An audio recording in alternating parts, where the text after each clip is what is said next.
Did Outlaws at Thunder Junction shake up Legacy? Are there new decks? Hi, my name is Matt. Let's find out.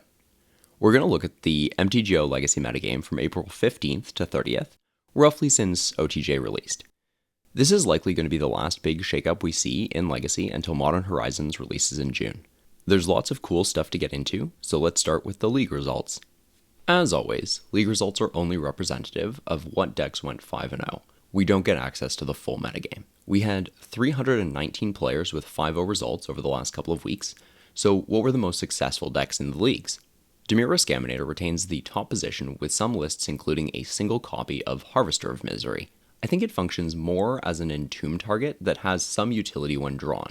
Bant-based Beans decks were the next most represented deck, with Temur Delver, Lands, and Turbo Goblins rounding out the top decks. Mono Black Aggro was popular, with many lists including Vadmir, New Blood as an additional threat that scales up as the game progresses.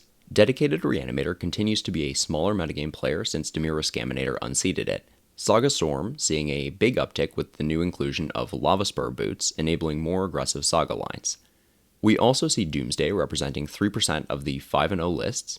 Like I said last time, I'm glad to see the return of Death and Taxes, which is, I think, a really important deck to exist in the format. Stiflenot, Moonstompy, Salty Beans, Grixis Delver, and Green-White X Depths are all around 2% representation. Less popular for the last few weeks than they were in prior weeks. We also see a new deck, Affinity. It's got Simulacrum Synthesizer from OTJ, and it had 7 copies with 5-0 results. I'll go a little bit more in depth on Affinity when we look at the challenge results. Speaking of which, let's look at the challenge metagame. Just kidding, it's time for us to look at a new deck that's starring a new card. Do you want to play Chalice of the Void in your Storm deck? When you cast Empty the Warrens, are you sad that the tokens aren't big enough? Meet Ruby Storm with Elemental Eruption, a 6-mana Storm card that makes 4/4 dragons with prowess. It's a Storm threat that scales really well. 2 dragons off of Sticker Goblin or Seething Song into Eruption is compact and threatening, while the deck can still go big with dragons, and then even give them haste with Burning Wish for burst of speed. The new version of Ruby Storm is really scary. The deck functions off of Ruby Medallion and Burgi, providing cost reduction for a card advantage engine in Run's Resolve, Reckless Impulse, and Galvanic Relay. There is some tension between playing Chalice for 1 and having Rite of Flame in your deck, but I think it's probably worth the opportunity cost. If you're looking for an affordable Storm deck, this is a great place to start, and you could probably, not play the City of Traders if you're playing at FNM and you don't have them or you can't afford them. Since Outlaws of Thunder Junction, there have been 7 Challenge 32s, 1 Challenge 64, and a Showcase Challenge. Between these events, we saw a total of 572 decks, so let's take a look at how the metagame broke down. Temur Scaminator is back on top with 10.5% of the field after falling hard in the first couple weeks of April. 5 of these decks contained a white splash for pest control, some sideboard cards, and then a couple lists returned to the Triumph of St. Catherine in the board for the post-board fair plan. Temur Delver was nearly 9% of decks, just behind Scaminator, with Turbo Goblins close on its heels at 8.25%. We've got a big gap between these top 3 decks and the rest of the field. Grixis Delver, Blue-Green-White X Beans, and Lands all made up 5 to 5.25% each. Dedicated Reanimator was 4.5% of the field, and again, it's been slipping pretty much every week since Temur Scaminator was discovered in February. Let's take a look at the new Affinity deck with Simulacrum Synthesizer that put up some serious results during this time period. Affinity won a challenge in the hands of Punishing Waterfalls, who's also named Matt, like me, and claimed 3rd place in the Showcase Challenge, while making up nearly 4% of the overall field since OTJ released. On screen is the list from X-Whale, who piloted the Affinity deck to 3rd place in that Showcase Challenge. At its core, Synthesizer Affinity is an Ancient Tomb Urza Saga Stompy deck with artifact synergies that shares many cards with the 8-cast Patchwork Stompy deck. Frogmite, Sojourner's Companion, and Thought Monitor can often be cast for very little or no mana at all. This lends itself to the very aggressive slant of this deck while also powering up Urza Saga tokens. Lava Spur Boots makes this beatdown plan more potent, threatening hasty beats off the top at any time. Simulacrum Synthesizer is a new angle for this deck. It fills a role similar to what Up the Beanstalk does in Beans decks. It's a slow but pretty impressive card advantage engine in longer games while also being a reasonable top deck. My opinion is that Incidental Scry 2 is roughly the same impact as Draw a Card would be in this deck. Obviously, they're not identical effects. In this deck, I think that they are roughly equivalent in terms of what they do.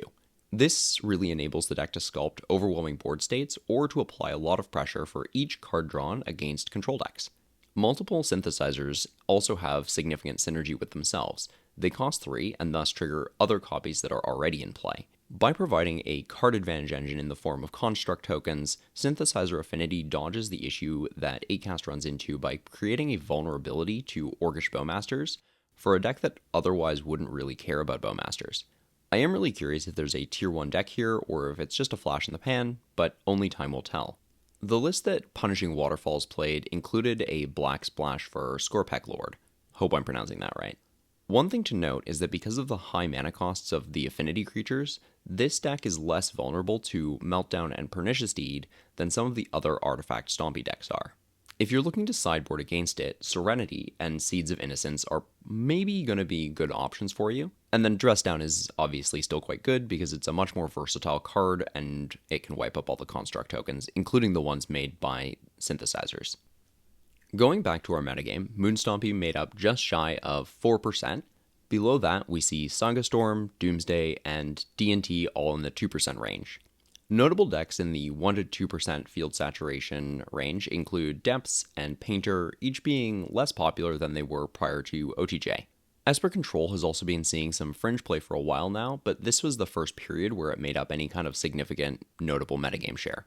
Between all of the assorted challenge results, we've got a pretty good amount of data to assess performance. Roughly 25% of pilots finished with an X2 record or better in these combined events, so we can use this as a benchmark to determine how well a deck did, or otherwise its conversion rate. For example, Demira Scaminator put up 26.5% of its total pilots into the X2 bracket, meaning that it performed roughly average or maybe slightly above average.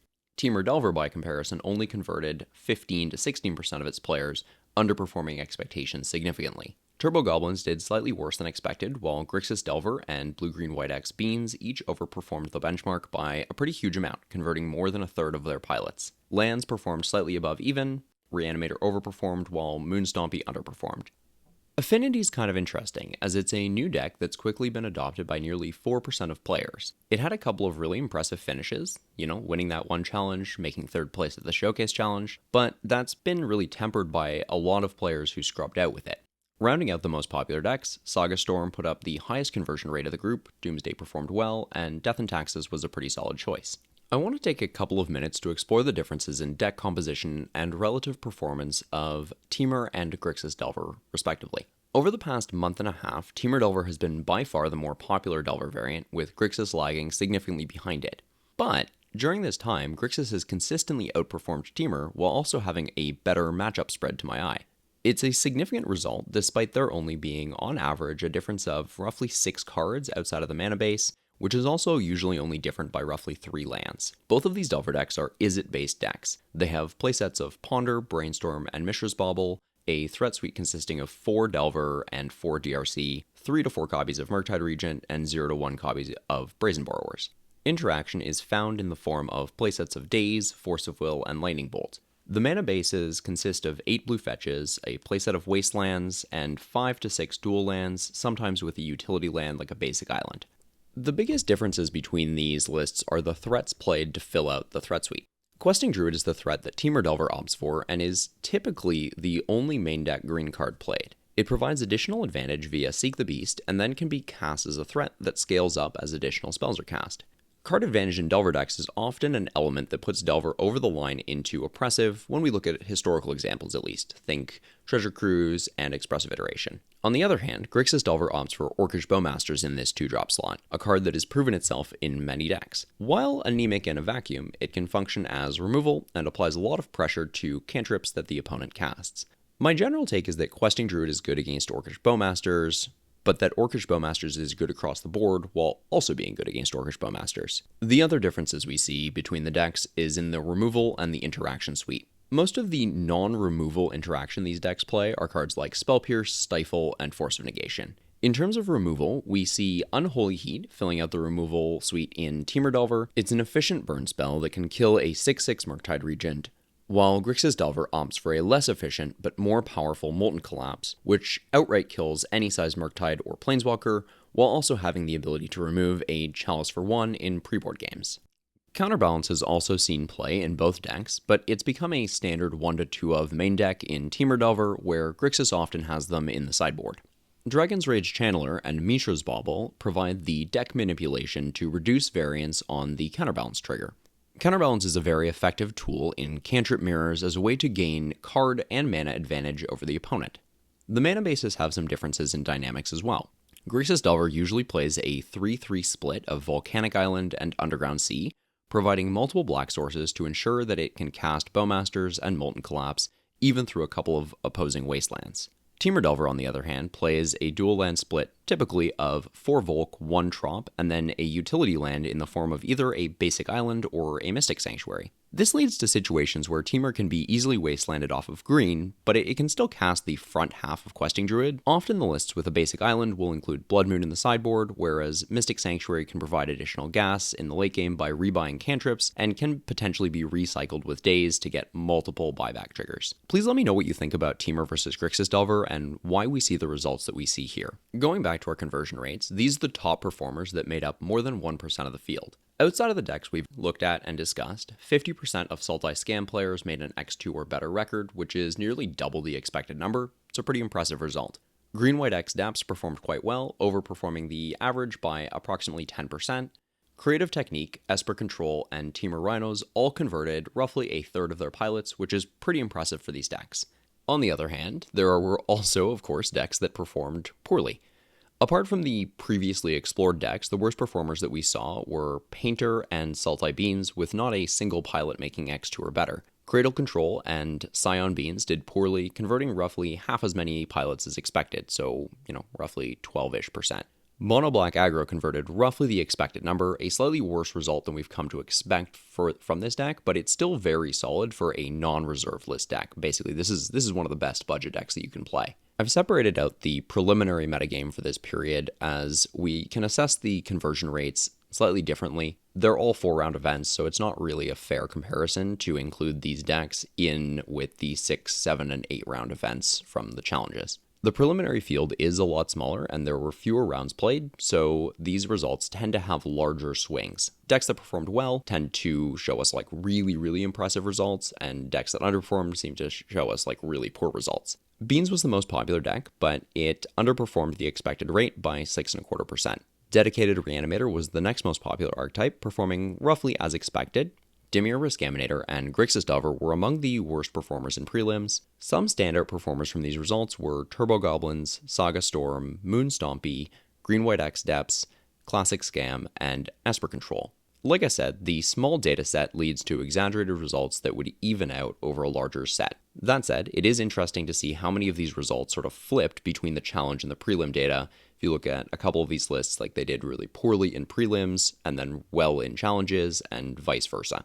Let's look at Esper Control, one of the decks that performed really well both in challenges and in prelims. Like I said, it's a deck that has been present in the Legacy metagame for a while, but this is the first time period where it made up a meaningful portion of the metagame. Most of the lists have coalesced around a Daze, Wasteland, Murktide region, and Bowmaster's core. It's actually kind of close in composition to Sultai Beans, just it doesn't have Witherbloom Command and Up the Beanstalk, and instead plays Triumph of St. Catherine and Swords to Plowshares.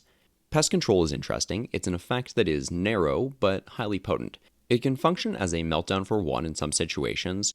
While it doesn't have a very high opportunity cost to include in the deck, it's got sort of the same level of opportunity cost as playing something like Dress Down, not to mention it can knock out many threats from Delver. Pest Control can knock out, a DRC and a Delver or multiple copies of either one. I haven't had a chance to play any of these Esper variations yet, but I do quite like them. Without more mana-efficient card advantage options, it is reasonable to classify this deck as a mid-range deck or possibly even a tempo deck, depending on, how you feel about those things. The older, slightly less popular versions of Esper played Samwise the Stout-Hearted, Snapcaster Mage, and Sauron's Ransom. That version had a lot of incidental advantage built in, as all of those cards can function as 2-for-1s, but it didn't have any big beaters like Murktide or Triumph, and I haven't seen any copies of that version since Pest Control came out. If you want to take a look at some of the gameplay of these Esper Control decks, Cyrus Bales or Crucible of Words has some gameplay with 2 different versions of the Esper Control deck if you'd like to explore that archetype. I'll link to those down below. Thank you all for watching. As always, please let me know your thoughts on Legacy and on my delivery, production value, all of that stuff, anything I can be doing better. I do know that I'm a little bit I'm a touch late on this metagame recap. It's been a pretty hectic last couple of weeks for me, so I appreciate the patience. If you want to check out any more of my work, you are more than welcome to take a look at every scam deck in Legacy, or there's also, I recently did a league that I recorded with Jeskai Control. If Magic gameplay is your kind of jam, I hope that I'll see you all next time.